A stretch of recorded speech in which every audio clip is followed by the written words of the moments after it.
How's it going? Today I'm talking about how do I build my confidence to finish my race. This is Running to the Castle, a podcast for slow, back-of-the-pack Run Disney runners on a journey to running magical miles. Join me, Dr. Allie, as I share the secrets I've gathered as a runner, doctor of physical therapy, and coach. You'll learn the exact ways I get my clients to the castle strong, have a bigger buffer ahead of the balloon ladies, and have time to stop for character photos. Keep listening if your goal is to PR in fun, cross the finish line without feeling broken, and have energy to enjoy the Disney park. This question comes up a lot. If you've never done a race before, or you've attempted a race and you didn't finish, you DNF'd, you did not finish, this is a big concern. It causes a lot of anxiety for runners. And they ask me, well, how do I know I'm going to finish the race? How can I be more confident that what I'm doing is going to work? So there are a lot of factors here.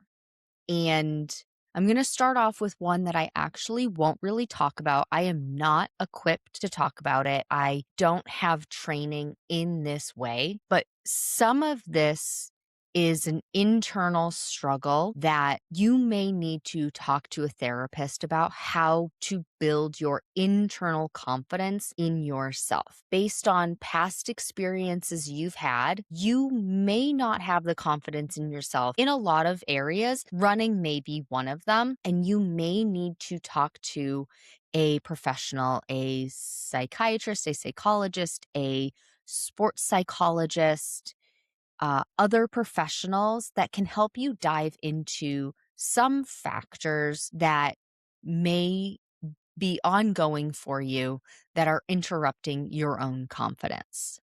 So I want to start off by saying that because I won't be going into that. I don't have the training to coach or walk somebody through that. And that may be what you need. Ways that I recommend building confidence are what I'm going to talk about today. And it is part of it is doing the thing, right? But you hear people say that and you probably are like, well, I am doing the thing and I still don't feel confident that I'm going to do it. So here's where I'm coming from with this. The way I build my training programs, it induces small wins over time. The training plans that I create, the long run increases slowly over time so that you continue to add more miles or add more time on your feet at an incremental amount. And it's such a small amount that your body barely even notices that you've done more. The purpose of me doing that is so that it is less daunting week after week, right? Like you aren't going from 3 miles one week and then 5 miles the next week, or even 6 miles the next week, 15 miles one week, and then the next week, 20 miles, right? Like those are massive jumps. And if I saw those on a training schedule, I'd be, no, there's no way that's happening. How am I going to do that? I just did 3. Now I need to do almost double that. I need to do 5 this week. If I've never done it before, I'm going to have confidence issues. And so I build my training plans so that you can have small incremental increases. I didn't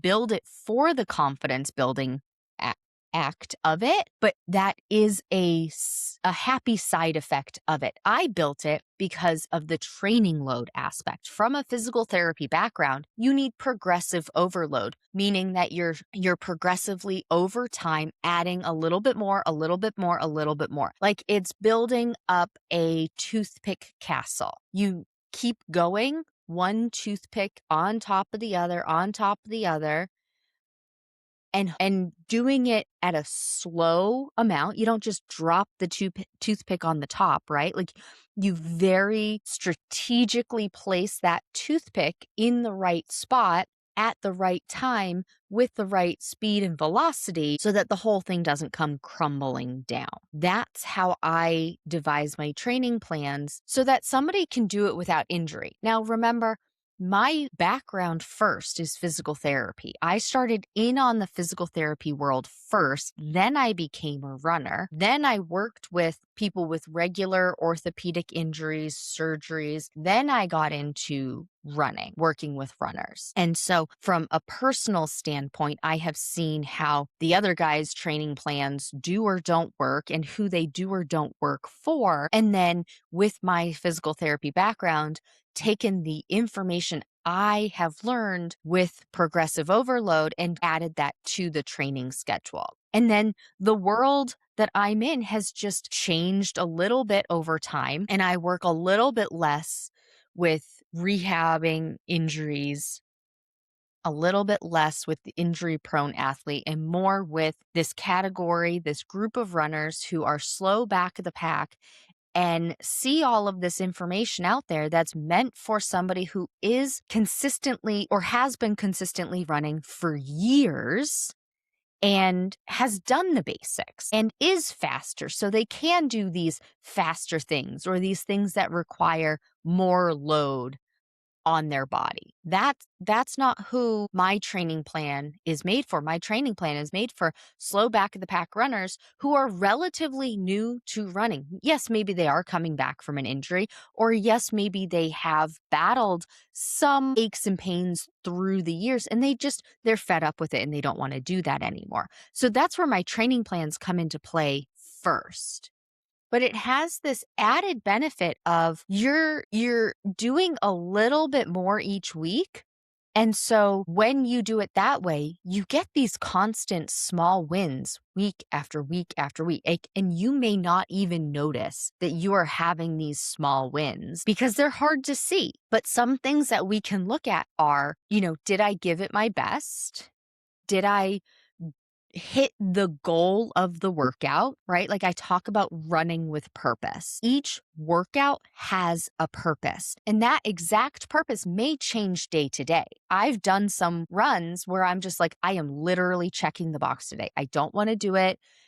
This is not at the top of my list for today, but I need to spend time on my feet this week because I have a race that I'm training for. And if I miss this week, who knows what the next 2 weeks are going to look like. So maybe I don't want to do it. I'm not hurt. I'm not in pain. I'm not sick. I just flat out, you know what? I would rather watch TV all day today. That happens.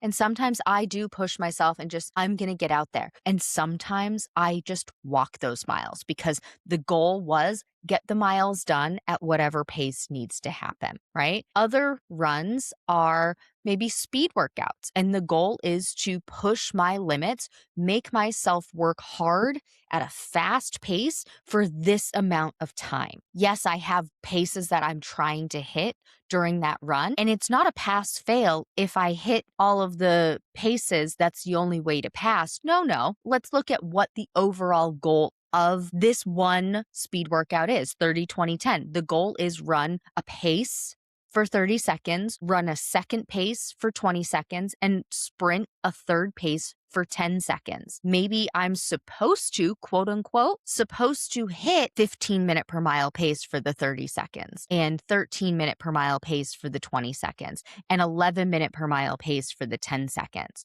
But maybe I get 15:30 for the third 30 seconds, and maybe I get 14 minutes per mile for the 20 seconds, and maybe I only hit 12-minute per mile pace for the 10 seconds. Does that mean I failed? No, because you did the thing. And for the goal of that workout, the goal was do 3 distinct paces. We, of course, want to hit and exceed our upper limits. Sometimes that doesn't happen. It doesn't mean that you didn't try hard. There are other factors into play. What if that particular workout, that 30, 20, 10, where you didn't hit the paces that were written on your training schedule, but it was actually 95 degrees outside? And those paces that you're supposed to, quote unquote, supposed to hit were from a day that you pace tested in your body's ideal weather conditions, which for me is like 75 degrees. So let's just say it was 75 degrees when I got those numbers, but now it's 95 degrees. Well, in 95-degree weather, my heart rate is already going to be probably just at starting out 10 beats per minute faster. Don't quote me on that number. That is an educated guess on what that number elevated is. When that happens, we're already into our higher work zone, right? Our body is already working harder, and our body doesn't know the difference between what it's doing in 75-degree weather at fast paces, quote unquote fast paces, right? These are all relative, these are subjective terms, but we're calling my 75-degree weather, my 15-minute, my, what did I say, 13-minute and my 11-minute, those paces that I was quote unquote supposed to hit, those are my ideal fast paces.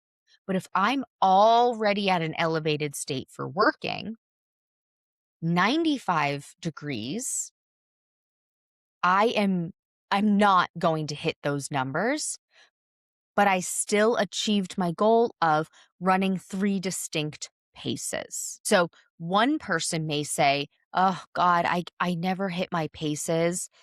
This is awful. Like all of these new paces that I just got in May, these are awful. I'm never hitting them. Then this is really killing my vibe. This is really killing my confidence."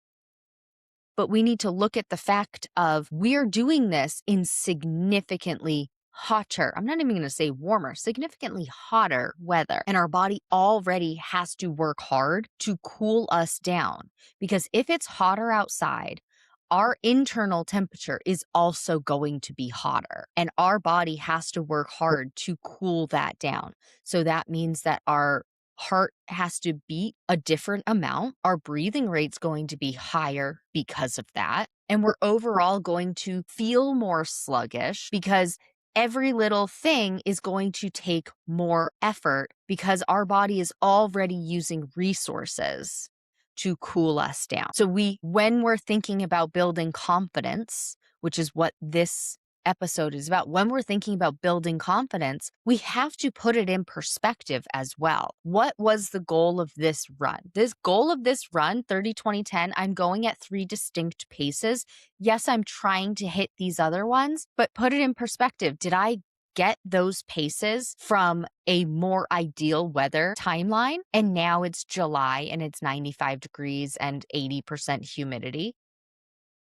Very different running paces on those days, right? Or I just talked to a client in Stronger, Faster, Finisher, and their long run, which is supposed to be easy peasy lemon squeezy, they're going their easy run pace, felt awful, and they were actually in zone 4 almost the entire run, so much longer than they usually are, and they felt like the run was hard. Well, turns out this person donated blood the day before this long run. When you donate blood, you lose blood volume. And so your body is trying to pump out the same volume of blood with every single beat, but it literally doesn't have enough blood volume because when you donate blood, it is leaving your body. And I don't even know how much they take. I'm not even going to give a guess, but any little amount is going to affect it. I mean, even just in surgery, right? Like, let's say you have a surgery, you have a knee scope, something that's like kind of in, out, minimal blood loss. And that's why they do it arthroscopically. It's minimal blood loss. Arthroscopic means scope. They put like the camera and the tube in you. Arthro means joint. So arthroscopic surgery versus colonoscopy, going in your colon with the camera, right? Laparoscopic, I actually have to look that up. I don't know why I use this as an example, but laparoscopically would be like an abdominal surgery, scopy, with the smaller hole, right? Minimal blood loss, but that will still affect your heart rate and your breathing rate because it had just some blood loss. And so then your body has to work harder to get the same effect. It has to pump harder. In the example of the long run after donating blood, your body has to work harder because it wants to pump out the same amount of blood, but there literally isn't the same amount of blood. So it's going to beat faster and harder to try and get that same end result. which is why I don't recommend working out the day of or the next, usually 2 days after donating blood, because your body needs to get back to homeostasis. It doesn't like change. Homeostasis, it likes static. It likes its home static.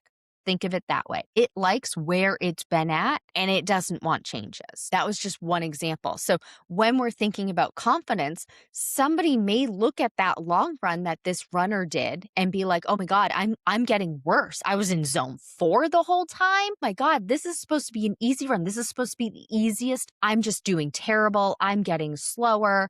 I have to work harder at this." But let's put this in perspective. Your body was going through a whole lot. So let's not look at each one individual workout. Let's look at it as a whole.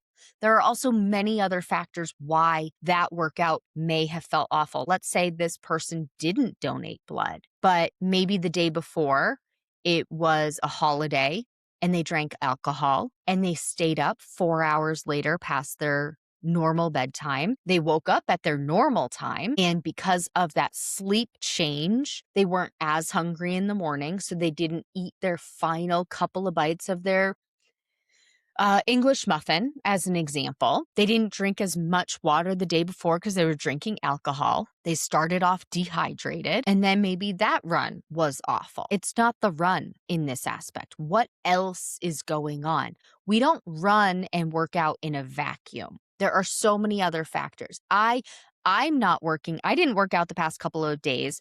I didn't do my long run again this week. I chose to make this a deload week, which it actually was going to be originally.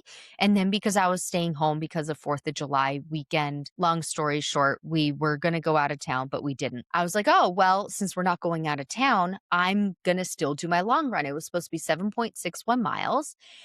And then that didn't happen because of other life events that made me stressed out. When I get stressed out, I break out in hives. When I get too hot, I break out in hives. When I take an ice bath, I break out in hives. Do we see a pattern here? I know this about myself, and so does my husband. And he's actually the one who made the call. And he's like, "You're not running tomorrow. I'm making that executive decision for you." And he was totally right. I should not have run. And my stress levels have just not changed. And it's not worth me feeling miserable. And so deload week, and I'm adjusting, and my training plan will adjust for me. Now, I'm not even in an active training phase or a training block, as other people may say. So I do have the luxury of this, but also if you're following my training plans, you also have the luxury of making it a deload week because I have those worked in. Depending on the race distance you're doing, you have plenty of time to quote unquote catch up. And I say quote unquote catch up because it's not catching up. It's just worked in there because stuff happens. But had I run, I would have felt awful the rest of the day with the heat, my stress. My resting heart rate has been higher because of this stress. My resting heart rate being higher means that my workout heart rate is going to be higher, which means my body is already working harder. And so my long run, I am predicting, but I won't know this for a fact because I'm not going to test it because I know historically how I feel when I do these things. But my heart rate would be elevated. I would need to go slower and it would still feel like I'm working just as hard. And if I didn't know these things, that may kill my confidence. So there are so many factors. So one thing to do is look at everything that's going on and look at everything that's been going on in the past really 4 weeks. When my runners work with me in Stronger, Faster, Finisher, I ask a lot of questions, and I don't ask like, okay, just tell me about today. It's what have the past 4 weeks looked like? And I may already know that information because we may be very actively sharing this information between each other. But if I don't know that information yet, it's going to be what has the past few weeks, past month looked like? Because I don't look at this in a vacuum, and I look at all things. What has work been like? What has family life been like? What's temperature like? What's sleep like? What's fueling and just general eating and nutrition like, right? Don't let one run kill your confidence. You have to see it as a whole. Another thing that you can do to help build your confidence is look at the facts. I look at facts. I don't want to hear, well, not that I don't want to hear qualifiers. I don't take qualifiers into consideration when I am making a plan, right? So a qualifier would be if I'm talking to somebody about a long run they did. Oh, well, tell me about this long run you did 3 weeks ago. Look at this pace. Well, yeah. Or look at this distance. And they would say, oh, yeah, I did that distance at that pace. But it was da da da da da. It was cool out. I was well hydrated. I was well fueled. Yes, those things are important to take note of. But when we're talking confidence, let's look at the facts. You did that distance. You did that pace. Fact. You did those things. Fact. I don't care that it was the ideal situation because your body clearly can do it. And then we can start lining up to make it so that we have ideal situations. But when we're talking confidence, we look at the fact. I did this distance, or I was on my feet for this amount of time, or I hit this pace, right? Like fact, you did it. And then we can talk about how we recreate that and make it happen again and again and again. But confidence building, look at facts. As soon as you start qualifying it, you've lost your confidence, or it was never there to begin with. But you're negating it. You aren't giving yourself that credit. Give yourself that credit. It's your body and you did the thing. You did it. You went that distance. You stayed on your feet for that amount of time. You hit that pace, right? When runners are asking me or their confidence of, I can't stay ahead of the balloon ladies, I first go to pace testing. What are the paces you are hitting? If any of those paces are faster than a 16-minute per mile pace for easy, moderate, or hard, I know you can do it. I know you can stay ahead of the balloon ladies right now. If those paces, easy, moderate, or hard, if all of them are slower than a 16-minute per mile pace, it doesn't mean you can't stay ahead of the balloon ladies. It may take long, okay? But let's go back. I haven't run into a runner who doesn't have at least one of those paces, but more likely at least two of those paces faster than 16-minute per mile pace. And it's important to know that even just one of those paces being faster than balloon lady pace or sweeper pace, because remember, the balloon ladies are the visual representation of the sweep line. They aren't the actual sweepers. They get a lot of villain energy from the crowd, but they aren't the ones that are sweeping. Anyway, they maintain the 16-minute per mile pace. And if you can hit at least your hard pace faster than them, then I know your body is capable of staying ahead of them. So I know you can do it. And then I create the plan to replicate and improve upon that pace. But the fact is, your body can do it for at least 30 seconds or 15 seconds, whatever your run interval is.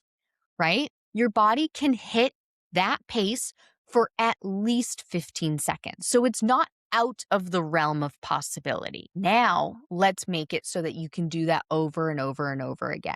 But I look at the fact. The fact is your body did that. Your body can go that pace. Fact. No qualifiers. No saying, well, it was only 30 seconds. Don't qualify it. Because we're looking at facts.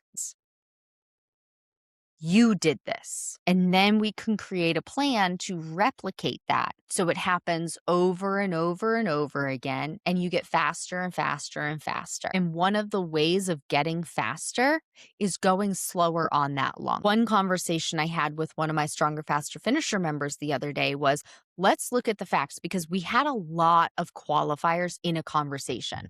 And it was, well, I did get to 8 miles, but that was and I almost just wanted to be like, nope, stop. I, of course, am not interrupting, but my initial gut reaction is to stop the person talking right then and there. But we got through it. And fact is that I wanted to bring to their attention was, I want you to say a phrase, because remember, we're talking facts, we're not talking qualifiers. So when you start thinking that you can't do your next long run, you can't do the race distance, you can't do the race time, you can't stay on your feet that long, you can't stay ahead of the balloon ladies. The way my training plan is written is it's a certain amount of distance for the long run. Now, I talk long run a lot because that is typically the one that is the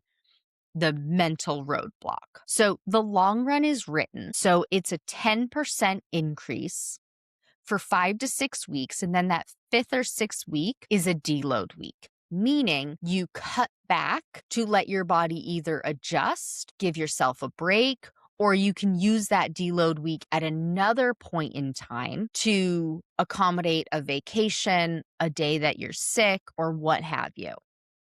So when you get to let's start right at week 1 for marathon training. 3.1 miles is the long run. The next week, week 2, is 3.41 miles.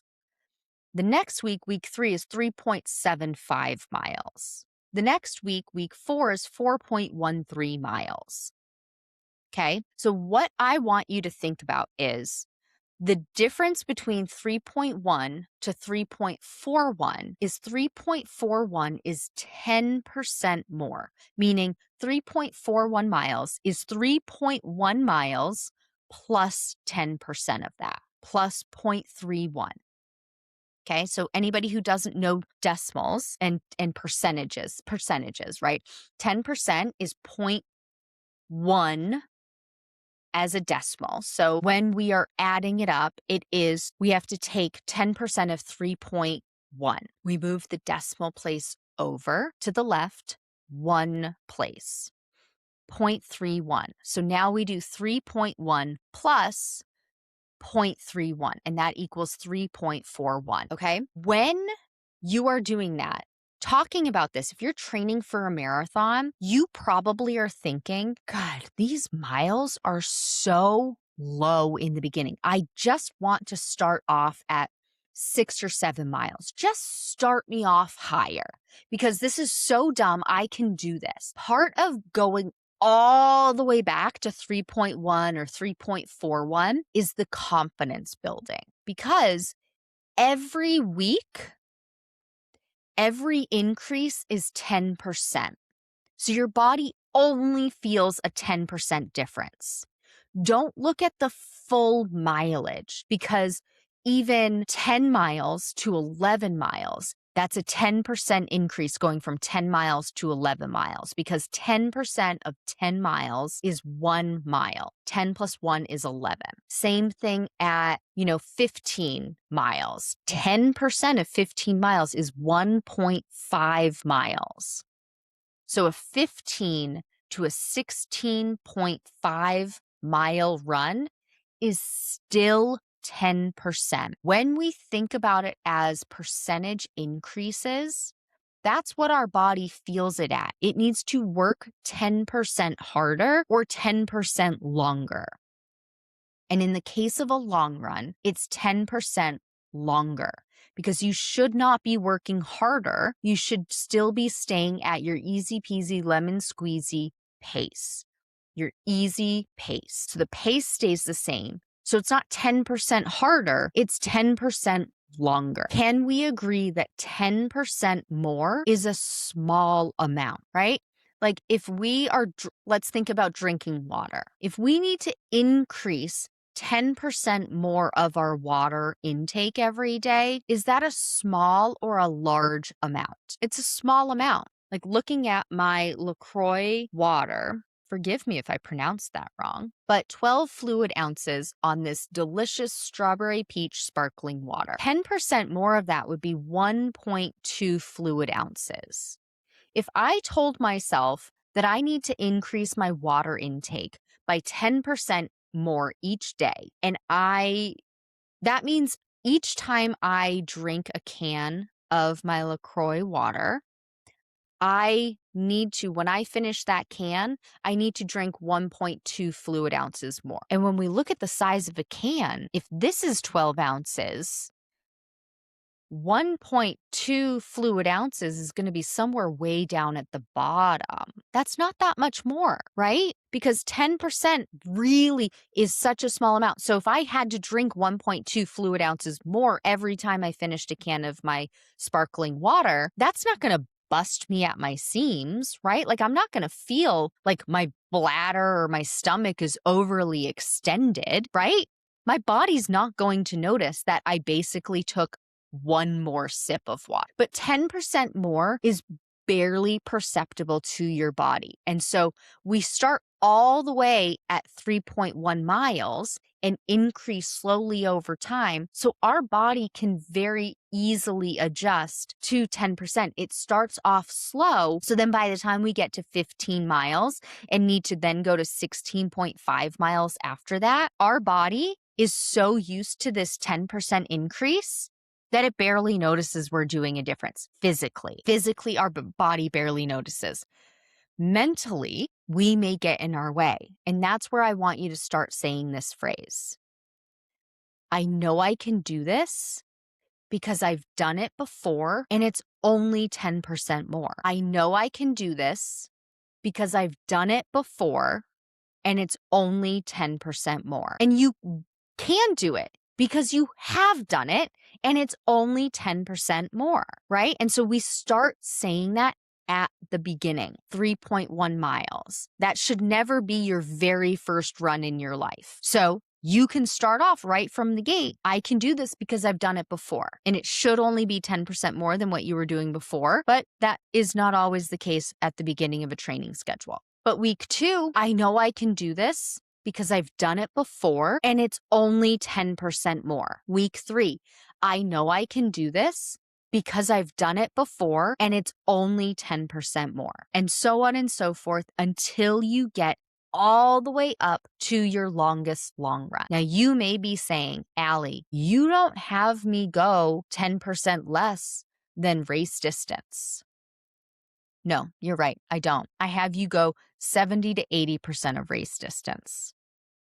But let's do that math, right? So 80% of 26.2 is 20.96. Would you say that 20 miles and 20.96 pretty much the same thing? You may or may not agree with that. I don't agree with that. It's just a statement I have heard. But the difference with these long, easy runs is you are going so slow that by the time you get to that 20-mile long run for a marathon, 10 miles for a half marathon, but same concept. And if you want me to talk about this in terms of half marathon, let me know, runDisneyDpt on Instagram, and I'll make an episode about it. But 20-mile long run, by the time you get to that 20-mile long run, because you go so slow, that long run should take you the entire time that you are going to take on your marathon. Meaning, if you think your marathon is going to take you 7 hours, I want that 20 miles to take you 7 hours. Even if that means that you have to walk 5 miles of it. You shouldn't, if you're going slow enough, you shouldn't have to do that. But the reason I do that is because you only have to run about 60% of the distance to be able to complete the race distance. But that's a big jump for me. That's a really big jump for me. So I bring it to 80%. But when you go race distance or longer, a couple of things happen. All of those extra miles week after week after week, right? Because you're going to do, if you do that, you would do 20 miles one week and then 22 miles and then 24 miles and then 26 miles and then maybe 28 miles or 29 miles. And that's a whole extra, 5 or 6 weeks that I just listed out at going all of those miles, right? That's a lot of pressure on your joints. And if you've had any aches or pains, you're just going to keep doing that week after week after week. So that's one thing that happens. Whether you can cause injury or it's just aches and pains, right? Because pain doesn't always equal injury, but it doesn't matter for the sake of this conversation. Either way, that could happen. Or even the more likely thing to happen, even if you don't get aches and pains and you don't get injury, you are exhausted for race week. You are exhausted and your body is ready to be done. And you haven't given yourself enough taper because you do the 29 miles, 2 weeks before race day. When I recommend the 20 miles is 3 weeks, at least 3 weeks before race day. Your body is exhausted and then it gives out on race day and you don't finish. And now it seems like a self-fulfilling prophecy, but really it's the actions that you took before. And so I recommend keeping it at 20 miles, but make it take you the entire time, even if that means you have to walk extra, which most of my runners, to get it to be the amount of time that it's going to take you on race day, they either have to slow down slower than their easy pace or they need to walk more miles.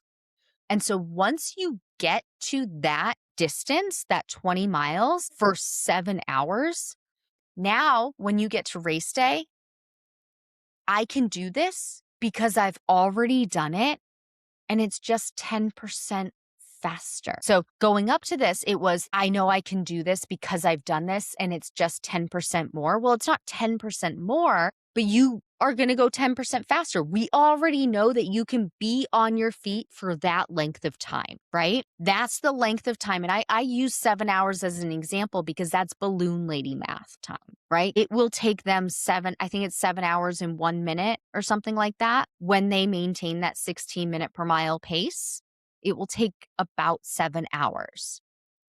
So even if you start with the balloon ladies and you go faster, you now know you can do it because you've done it for 7 hours. You've been on your feet for 7 hours already. You've done it. And now just go a little bit faster to complete that race. So I can do this because I've done it before and it's only 10% more. And once you get to race day, I know I can do this because I've done it before and it's only 10% faster, right? Like if you look at your paces, if you went 10% faster and did not start with the balloon ladies, could you finish that marathon? Bet the answer is yes. And you likely are actually going to go faster than 10% faster because race day adrenaline is a real thing. But at least give yourself that confidence of, well, I've already been on my feet for that length of time. I've already done it because you have. But that's the key. You have to do that. You have to make that 20 miler take however long you think race day is going to take you. And if it's 7 hours, you need to take 7 hours and then 10% faster. Because even if you don't go, let's say your pace is close to balloon lady pace for your long run, you know you can be on your feet for 7 hours. 10% faster is still faster than balloon lady pace, right? Even if race day pace is 15 minute per mile pace, which if you do, let me back it up here. Let's say your long run pace is 16 minute per mile pace. 10% faster than that is 1.6 minutes per mile faster. That puts you in the 14s. Let's just say 10% because I don't want to do the math right now. Let's just say the 10% pace faster is 1.5 minutes per mile faster. That would put you at 14:30 minute per mile pace. At 14 minutes and 30 seconds per mile pace, over the course of 26 miles, that's going to give you about a 40-minute buffer if you started with the balloon ladies. So if your long run pace is 16-minute per mile pace and you go 10% faster at 14 minutes and 30 seconds per mile pace, you can gain a 40-minute buffer over the course of 26 miles. Would that still get you across that finish line? Yeah. And that's just 10% faster. That's not that much faster, right? 10% at the beginning of this conversation, we said 10% is not that much more. Don't bring in qualifiers. I can think of qualifiers that are coming up in your brain. Don't bring in the qualifiers. Give yourself the confidence that you can cross that finish line. I just sat here debating if I was going to talk about this part. I rely heavily on math because, like Katie Heron says in Mean Girls, math is the same in every language. It doesn't change, right? Like math is math is math. Start paying attention, not hyper focusing on your paces, but really start seeing your paces and believing that you just did that. Like maybe you have a one-off one here or there and you're like, did I really just hit like 6-minute per mile pace? I have that instance sometimes. And maybe that one instance was a one-off, but if it keeps coming back over and over and over again, believe that you are doing that and it's not that your watch or your treadmill is wrong. If you think your treadmill is wrong, get it recalibrated. Get somebody out there, have them fix it. You know, if you go to the gym, I don't know how you go about that process, but you can ask them how often they have these tuned up. But if it's your own, have somebody come out, tune it up, make sure it's okay. If anything, I notice that treadmills are actually slower than what we can do because of just wear and tear and buildup that happens on the treadmill. And then the treadmill isn't tracking at normal. So let's say I put it at 5.0 miles per hour.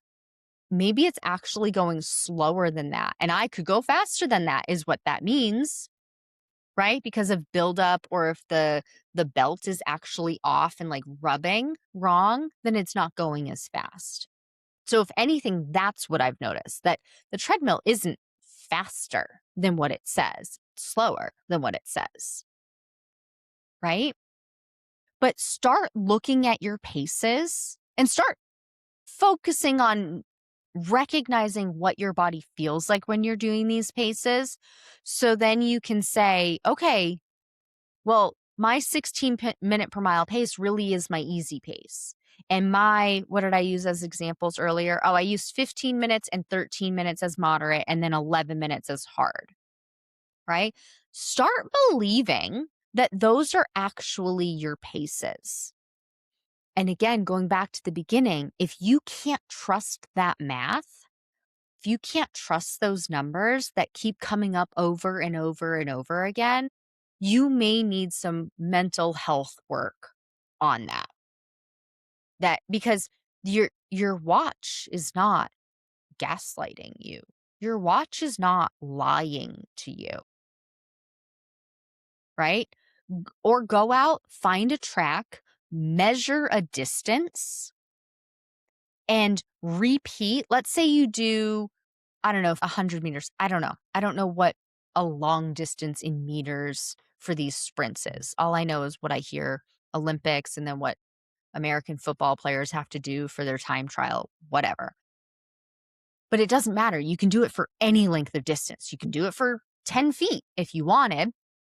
Go measure, if you really aren't trusting the numbers, go measure out a distance on a track.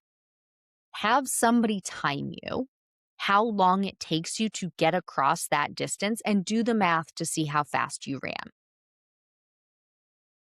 Right? If you do 100 meters in, I don't know, 10 seconds, I have no idea if that's a realistic number or not. Probably not. That's probably like Usain Bolt numbers, right? Let's say you do 100 meters in 30 seconds.